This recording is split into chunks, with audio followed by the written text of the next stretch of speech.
होगा कि उनके अकाउंट से कोई भी व्यक्ति ओटीपी के माध्यम से पैसा नहीं निकाल पाएगा। तो ये सुरक्षित करने के लिए एईपीएस सर्विसेज को बंद करा दीजिए।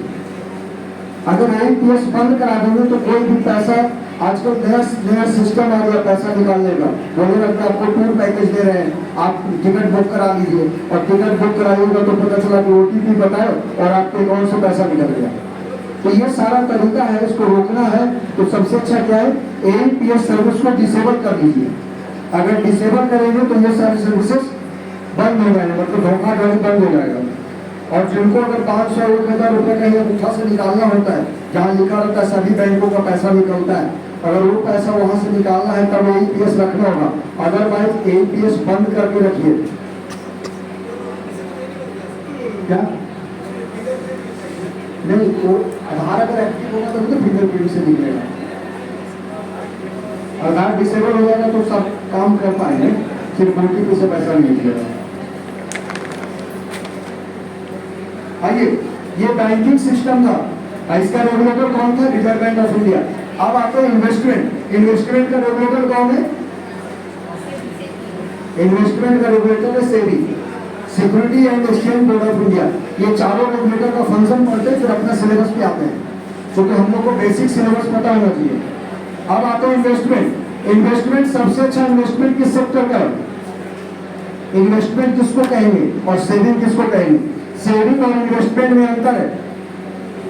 सेविंग क्या है? जहां पर रिटर्न फिक्स पता है, मतलब अगर हम कहीं फिक्स डिपॉजिट कर रहे हैं तो उसके सर्टिफिकेट पे लिखा होगा कि सर्टेन डेट पे इतना पैसा आपको दिया जाएगा।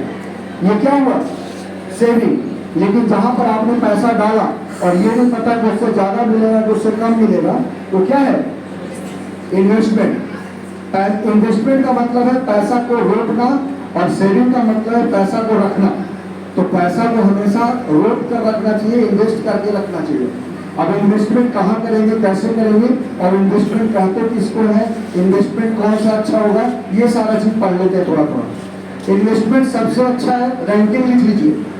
सबसे अच्छा इन्वेस्टमेंट पहले कहाँ करना है, फिर कहाँ करना है, ये रैंकिंग लिख लीजिए। इन्वेस्टमेंट जब सबसे पहले करना है तो रियल एस्टेट। रियल एस्टेट में क्या है, वो इन्वेस्टमेंट दिखता है कि हमने यहाँ पर किया है, तो कोई भी व्यक्ति उसको चोरी नहीं कर पाएगा, जरूर उसको कोई ले नहीं पाएगा। इसलिए सबसे अच्छा इन्वेस्टमेंट क्या है? Real estate. दूसरा इन्वेस्टमेंट है ग्रेन, अनाज। अनाज में भी इन्वेस्टमेंट कैसे करते हैं? सीजन आया परचेज कर लिए, सीजन चला गया बेच दिए, ये इन्वेस्टमेंट हो गया। इतना अच्छा इन्वेस्टमेंट है कि उतना अच्छा बैंक नहीं रिटर्न दे पाएगा। तीसरा इन्वेस्टमेंट क्या है? Paper gold. पेपर गोल्ड या गोल्ड बिस्किट वगैरह। और चौथा क्या है? Mutual fund. और पांचवा क्या है? Share market. तो हम लोग यहाँ पर इन्वेस्टमेंट पढ़ेंगे स्टॉक्स, बॉन्ड और म्यूचुअल फंड। सुनिए, ज्वेलरी का इन्वेस्टमेंट नहीं है, गोल्ड इन्वेस्टमेंट है। ज्वेलरी एक डार्क बिजनेस है, पता है ना? ज्वेलरी डार्क बिजनेस है। डार्क बिजनेस का मतलब ये है कि आप जहां भी ज्वेलरी परचेज किए हैं, अगर उन्हीं को वापस देंगे तब आपके पास उतना पैसा, मतलब उस कैरेट में आ सकता है। अदरवाइज आप किसी और को देंगे तो उसका वैल्यू कम कर देगा। तो डार्क बिजनेस कैसे? भारत सरकार को द्वारा बोला गया है कि होलोग्राम वाला खरीदिए, उसमें लोगो लगा होगा।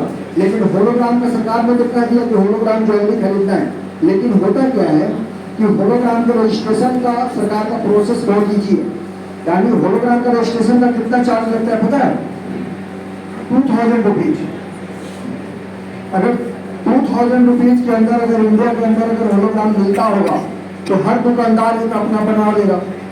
तो इसलिए वहां पर कॉपीराइट एक्ट है, intellectual property, IPR, intellectual property right act बना हुआ है, जिसके अंतर्गत कोई भी व्यक्ति कॉपीराइट वगैरह बुक कराते हैं या होलोग्राम का रजिस्ट्रेशन करवाते हैं, तो वहां पर सरकार का कोई अमेंडमेंट अभी तक नहीं हुआ। तो क्या है कि रजिस्ट्रेशन करवाना है तो रजिस्ट्रेशन के लिए चार्जेस कितना है? 2000 रुपीज। तो इसका मतलब ये हुआ कि कोई भी दुकानदार एक होलोग्राम बनवा सकता है और आपको ज्वेलरी में लगा सकता है। तो वहां पर एक डार्क बिजनेस का, और डार्क बिजनेस बना ही रह गया। इसलिए उसमें हम लोग पैसा इन्वेस्ट नहीं करेंगे। जब भी इन्वेस्ट करना है तो पेपर गोल्ड में कीजिए। पेपर गोल्ड में क्या है, ना वो चोरी होगा क्योंकि पेपर फॉर्म में होगा तो कोई चोरी भी नहीं कर पाएगा। और दूसरा क्या है कि आपका गोल्ड सुरक्षित भी है और आपका निवेश किया हुआ पैसा प्रॉपर है, आपको पैसा रिटर्न प्रॉपर मिलेगा। इसलिए बिस्किट या आप पेपर गोल्ड परचेज करिए और ग्रेन में अनाज में कर सकते हैं। तो अगर कुछ भी समझ में नहीं आया तो म्यूचुअल फंड में भी कर सकते हैं। म्यूचुअल फंड इन्वेस्टमेंट का चौथा वो है। इन्वेस्टमेंट म्यूचुअल फंड में कैसे करना होता है, हर कोई अपना अपना जॉब कर रहा होता है। तो आप पैसा को किसी फंड हाउस को देते हैं और फंड हाउस में एक्सपर्ट अगर उसको मैनेज कर रहा है तो म्यूचुअल फंड कहलाएगा। ठीक है, म्यूचुअल फंड में इन्वेस्टमेंट कैसे करेंगे हम लोग अपने उसमें अपने स्लाइड में पढ़ लेंगे, क्योंकि हम लोग का अपना स्लाइड भी है ना। बॉन्ड क्या होगा, म्यूचुअल फंड क्या होगा, स्टॉक्स क्या होगा, हम लोग अपने स्लाइड में पढ़ेंगे।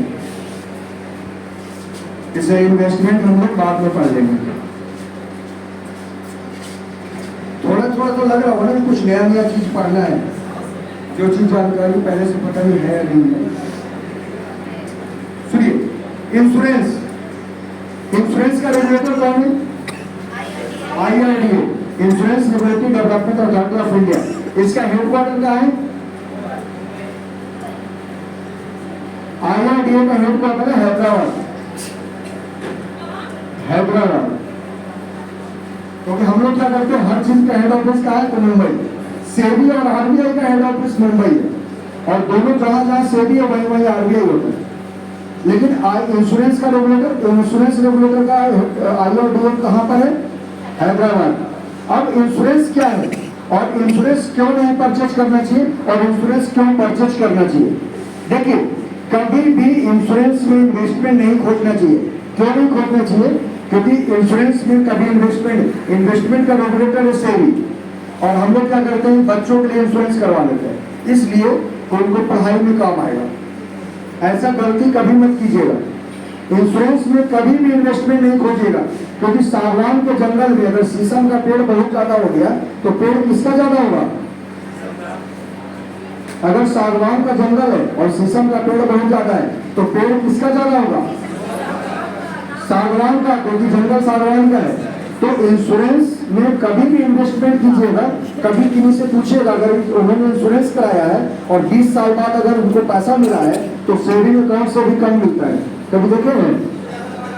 अब इंश्योरेंस है क्या होगा? ये इंश्योरेंस ये है, किसी कंपनी का एक पॉलिसी है, जीवन आनंद, नाम सुने हैं? कंपनी का नाम नहीं लेना है, इसलिए कि भारत सरकार के क्लास में कोई किसी एजेंसी के द्वारा क्लास नहीं है, सरकार का खुद का क्लास है, इसलिए किसी कंपनी का नाम हम लोग नहीं लेते। किसी कंपनी का नाम ले रहे हैं, इसका मतलब क्या है कि हमने लाइसेंस सबको दिया है और प्रमोशन किसी खास कंपनी को कर रहे हैं, तो इसका मतलब ये गलत है। तो हम लोग क्या करेंगे, समझते हैं। तो मान लीजिए किसी कंपनी का पॉलिसी है जीवन आनंद, तो जीवन आनंद अगर 100 लोगों ने परचेज किया और 10 लोग अगर डेथ कर गए तो 90 लोग जो बचे हुए उसके पैसे से 10 लोगों को पूरा किया जाता है और बाकी जो पैसा बचता है वही आपस में बांट दिया जाता है। यही इंश्योरेंस है। कंपनी कुछ भी नहीं देता, कोई भी कंपनी अपना पैसा कुछ भी नहीं देता। लेकिन अगर 100 व्यक्ति ने अगर कोई पॉलिसी जैसे जीवन आनंद परचेज किया और 10 लोग अगर कोई डेथ कर गए तो 90 लोग जो बचे हुए हैं उनके पैसे से 10 लोगों को दिया जाएगा और जो पैसा बचेगा वही आपस में बटेगा। यही इंश्योरेंस है। अब बताइए, अपना पैसा कमा करके मरने वाले लोगों को अगर पैसा भर रहे हैं तो फिर इंश्योरेंस का क्या फायदा है? यानी पैसा हम लगा रहे और पैसा किसके घर में गया? जो डेथ कर गया उसको पैसा दिया गया और जब पैसा बच गया तब पैसा आपस में बट रहा है। तो ये इंश्योरेंस है। अब इंश्योरेंस इसलिए नहीं करवाना चाहिए कि हम अपना पैसा मरने वालों को क्यों दें, लेकिन इंश्योरेंस कराना क्यों है? क्योंकि ये नहीं पता कि 10 में हम ही होंगे, ये किसी को नहीं पता कि 10 में हम भी हो सकते हैं। तो ये 10 में हम खुद भी हो सकते हैं, इसके लिए इंश्योरेंस कराना है। इसका मतलब क्या? पैसा इंश्योरेंस कराना है जिसमें कोई पैसा का लेन देन नहीं हो। लेन देन करने का मतलब है कि पैसा वापस ना मिलता हो। ये सबसे अच्छा इंश्योरेंस है। कैसे सबसे अच्छा इंश्योरेंस हो सकता है ये समझते हैं। सबसे पहले क्या है कि कोई इंश्योरेंस अगर सबसे ऐसे समझिए कि कोई व्यक्ति अगर जॉब करने जा रहा है, मतलब कोई जॉब का इंटरव्यू देने जा रहा है और पता चला कि उसके पास मतलब बैग बाहर से आ रहा है तो उसके पास बैग भी है और इंटरव्यू रूम में कहा जा रहा है कि अगर आप बैग को अंदर लेके जाएंगे तो आपको इंटरव्यू देने नहीं दिया, मतलब इंटरव्यू आपका नहीं लिया जाएगा, तो आप बैग को बाहर छोड़ना पड़ेगा आपको। और आप खोज रहे हैं कि भाई कोई ऐसा आदमी हो जो हमारा बैग देख रेख करे और हम अंदर जाए और इंटरव्यू में करके जॉब पा ले।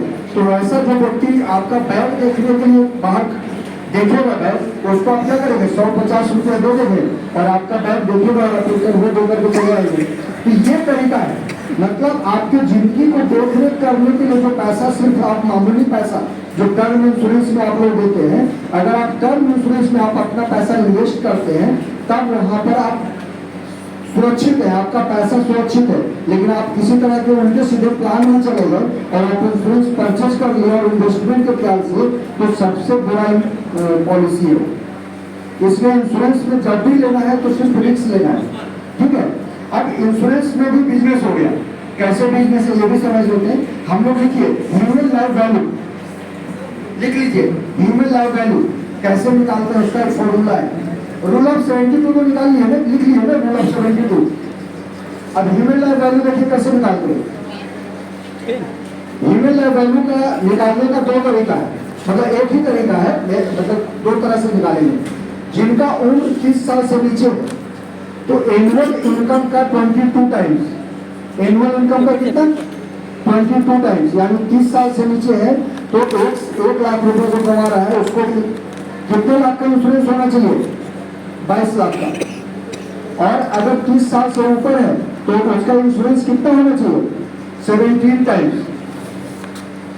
अब ऐसा क्यों बताया जा रहा है, इसलिए बताया जा रहा है कि अभी भारत में बहुत सारे प्राइवेट कंपनी आ चुकी है और प्राइवेट कंपनी और ब्रोकर वगैरह क्या करते हैं, मोबाइल पे मैसेज देते हैं आप 1 करोड़ का पॉलिसी परचेज कर लीजिए, इतना रुपये में आ रहा है। देखा है कभी आप लोगों ने सुना है, पॉलिसी बाजार बहुत सारी कंपनी है, वहां पर आपको एक मैसेज देते हैं कि आप पॉलिसी परचेज कर लीजिए। पता चला कि आप अपने इनकम से ज्यादा पॉलिसी परचेज कर लीजिए, आपका ह्यूमन लाइफ वैल्यू बन रहा था 50 लाख का, आपने पॉलिसी परचेज कर लिया 1 करोड़ का। तो कल क्या होगा, जब क्लेम के लिए भारत सरकार के पास आएंगे तो भारत सरकार आपको क्लेम दिलवाएगा 50 लाख का, क्योंकि आपने अपने ह्यूमन लाइफ वैल्यू से ज्यादा का पॉलिसी परचेज कर लिया। इसका मतलब ये नहीं कि आपको पॉलिसी का पैसा मिल जाएगा, इसलिए ह्यूमन लाइफ वैल्यू के अंदर ही आपको पॉलिसी परचेज करना है।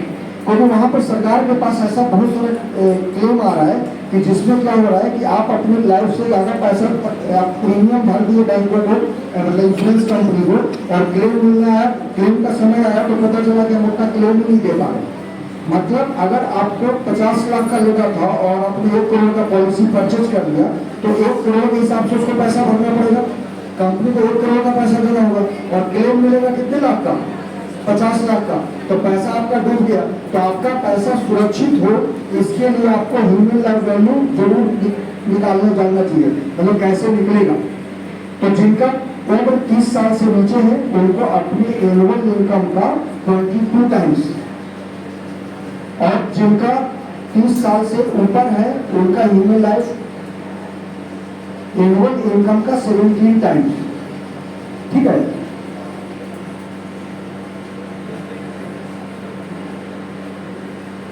अब ये देखिए इंश्योरेंस कितने तरह का है, 2 तरह का, लाइफ इंश्योरेंस और जनरल इंश्योरेंस, लाइफ और नॉन लाइफ, ठीक है।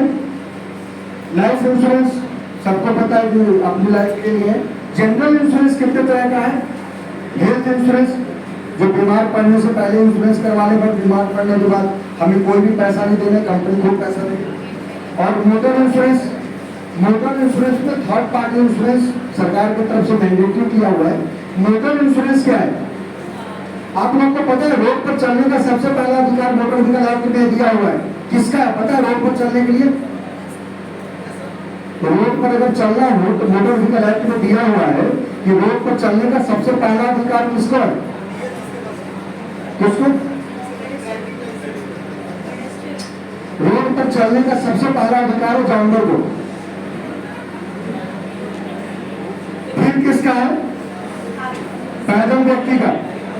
रोड पर चलने का सबसे पहला अधिकार जानवर को, उसके बाद पैदल चलने वाले यात्री को, उसके बाद किसको है, जो सरकार को रोड का टैक्स दिया है मोटर व्हीकल वो चलेगा।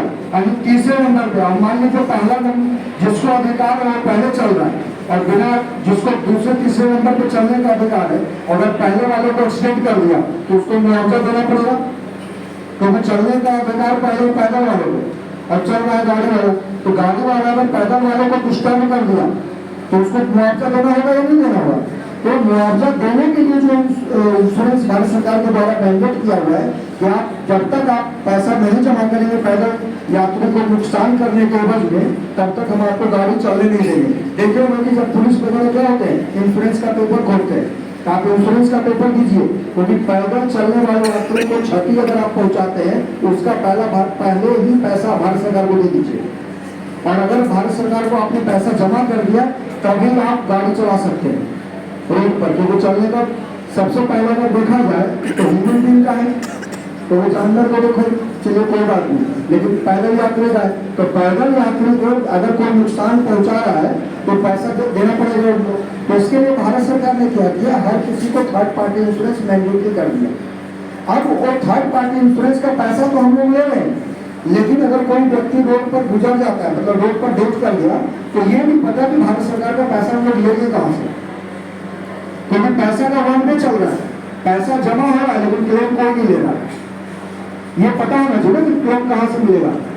अब ये देखिए, क्योंकि सारा कुछ पता हो जाएगा तो क्या होगा, यहाँ से जब आप पढ़ करके जाएंगे तो समाज को बता सकते हैं कि भाई देखो तुम्हारा पैसा यहाँ से ऐसे मिलेगा। और अपना अधिकार अगर आपको पता हो तो आप निवेशक सिस्टम में शिकायत प्रणाली में आप ठीक कर सकते हैं। तो देखिए, तो वहाँ पर क्या है कि मोटर व्हीकल का जो पैसा है, अगर कोई व्यक्ति रोड पर डेथ कर जाता है अगर एक्सीडेंट के कारण या अटैक के कारण, मान लीजिए गाड़ी बगल से क्रॉस कर गया और कोई सो रहा है रोड पर और अगर वो क्रॉस कर गया और हो सकता है अचानक नींद खुले और हार्ट अटैक हो जाए, तो उनको भी हम लोग क्लेम पेमेंट करेंगे। लेकिन वो करेंगे कैसे? अब सुनिए, जितना भी जनरल इंश्योरेंस कंपनी है इंडिया के अंदर, वहाँ पर एक फॉर्म रखा हुआ है भारत सरकार के द्वारा, अगर वो फॉर्म ले लेते हैं तब आप उसको फिल करके जमा कर देंगे उसी काउंटर पे, तब आपको भारत सरकार पैसा क्लेम पेमेंट कर देगी। ये बहुत कम लोगों को पता है कि पैसा तो जमा कर रहे हैं, लेकिन कोई रोड पर अगर एक्सीडेंट कर